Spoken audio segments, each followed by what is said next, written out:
Our topic in lesson 12 is another kind of included sentence called adjectival included sentences. And before we get started with those, let's just remind ourselves now, in lesson 10, we did adverbial included sentences. They have an adverbial function because they're in the shifter place. In the shifter, that's where you put information about time, reason, concession or contradicting ideas, conditions. These are all shifters, and they modify the entire trunk in their sentence. So, for example, Mike falls asleep when he watches TV. When he watches TV is the shifter. It's an adverbial included sentence. It tells us the time Mike falls asleep. Mike falls asleep because he's tired. Because he's tired is the shifter. It's an adverbial included sentence. It explains the reason Mike falls asleep. Even though it's his favorite show, Mike falls asleep. Shifter, adverbial included sentence, and it tells us an opposite idea than what we'd expect. He falls asleep during his favorite show. It doesn't make sense. Mike falls asleep if he works a double shift, and this is a condition. So he doesn't always fall asleep, but when he works the double shift, he does fall asleep. This is true, then this is true. Now, after that, in lesson 11, we talked about nominal included sentences. And nominal included sentences have a noun-like function. So they can be substituted with pronouns like it or they, them, that. Nominal included sentences can be found in the subject, object, complement, postponed subject places. For example,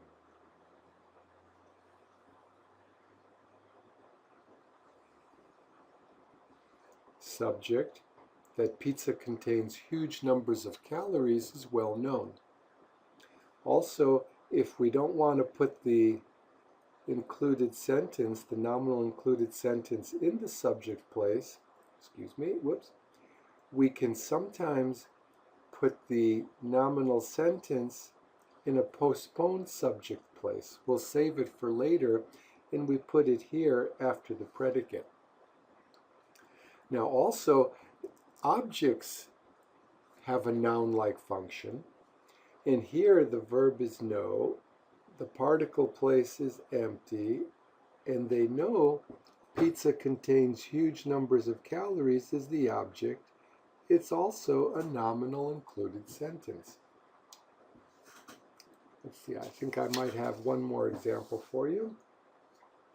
The problem with pizza is that pizza contains huge numbers of calories. Here, our nominal included sentence is in the predicate, and if we were to rewrite this down, we'd see that the y has the verb place empty, the particle place empty, the object place empty, and that pizza contains huge numbers of calories is C, the complement. It's a nominal included sentence. Now, adjectival included sentences have a very similar structure, but they have a different job. They have an adjectival function, and that means they modify the head in a noun phrase.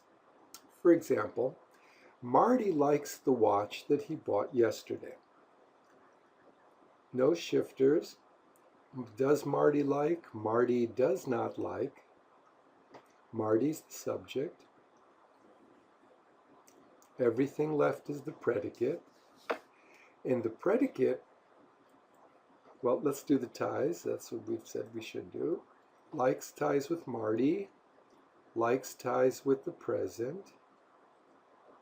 This is the S form of the verb. So our M place is empty, And the why is a verb phrase with time. So let's rewrite the why. That's what we always do.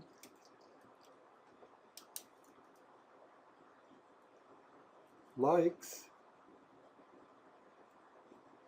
the watch that he bought yesterday. And likes is the verb. Particle place is empty. The watch that he bought yesterday is the object. And it's a noun phrase because the head is watch. The complement place is empty. Now, the purpose of an adjective is to help describe the noun or the head so that we can help it helps us identify it. For example, what watch? The watch that he bought yesterday. We can see that the adjectival included sentence that he bought yesterday really helps explain the watch. So watch is the head, and that he bought yesterday is the adjectival included sentence. Now, we're going to begin analyzing noun phrases in Lesson 12, and we're going to continue talking about modifiers in noun phrases in Lessons 13 and 14 also. This is just the beginning of this for us. But starting with Lesson 12, we're going to start to look at noun phrases specifically. And this is how we're going to do it. When we find a noun phrase, we'll rewrite it, and we'll mark the noun phrase head like this using an asterisk. Then we're going to show the modifier with an arrow facing that head. So watch is the head, and that he bought yesterday is a modifier because it helps identify that head. And this particular modifier is an adjectival included sentence. Later, we'll also start to mark the modifiers that come before, too.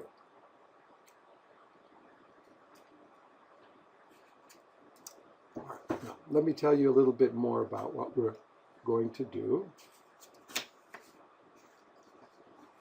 So, now that we've marked the modifier, what we can do is we can rewrite it as an adjectival included sentence and cross off the includer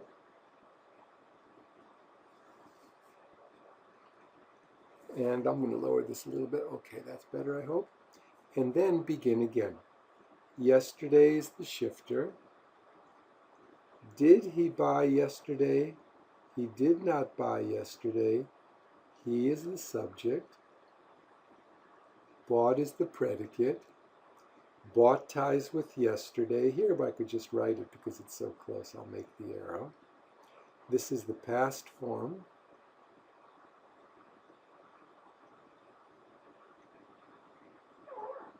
And why is a verb phrase with time. Okay, let me rewrite the why.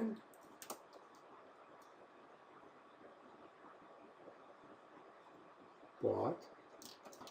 And the why has a place for the verb bought, a place for particles, looks empty, object place, looks empty, and complement place. And it looks like we're done, but actually we do have a little bit more to go now. So adjectival sentences contain a trace. That's what we talked about when we were looking at WH questions. In an adjectival included sentence, the trace is the same phrase as the noun phrase head. But because it's a trace, it's missing in the adjectival included sentence. So in our sentence here, the trace, the watch, it exists in the adjectival included sentence, in the surface structure sentence, but the trace is invisible. The trace is actually located here in the object place. The deep structure sentence is, he bought the watch yesterday, and the verb is bought, the watch is the object. Now, in this sentence, this adjectival included sentence has a subject, a predicate. The trace is located here in the Y place, in the object specifically. It means the includer is optional. We don't have to have an includer in this included sentence. And we could easily say, the watch he bought yesterday. That is an includer. It's optional because the included sentence, the adjectival included sentence, has a subject. The trace is not in the subject place. Let's take a look at another one.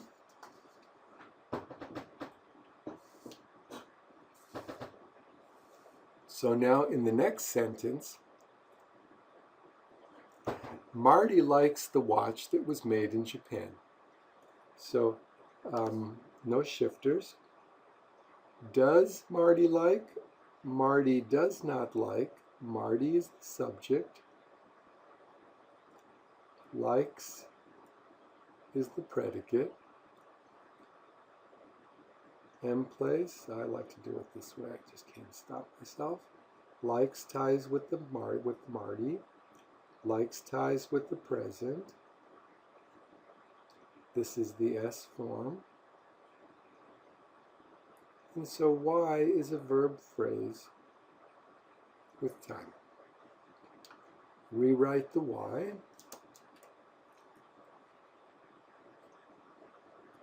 Likes the watch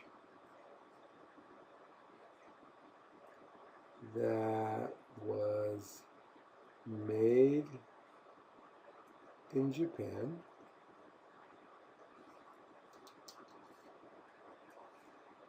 Likes is the verb, particle place is empty, and the watch that was made in Japan is the object.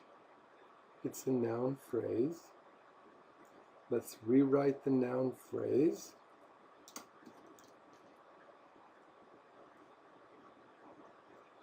The watch that was made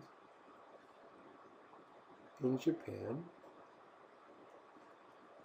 And we'll find the head. There's our noun phrase head. Now the is a, well, I'll tell you it's a determiner, but we're not ready to talk about that right now. And the other modifier follows the head that was made in Japan. It's an adjectival included sentence. And we're always going to analyze our adjectival included, well, all included sentences. So let's rewrite it. That was made in Japan. That is the includer.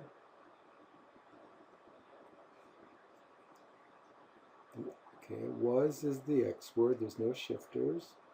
Was that made in Japan? We see that the includer is sitting in the subject place. Was is the X word. It ties with the subject. Was ties with the past. Was ties with made. Made is the DTN form. This is a passive sentence. The M place is here. And made in Japan is Y. DTN form. It's a verb phrase. No time. And let's rewrite the Y.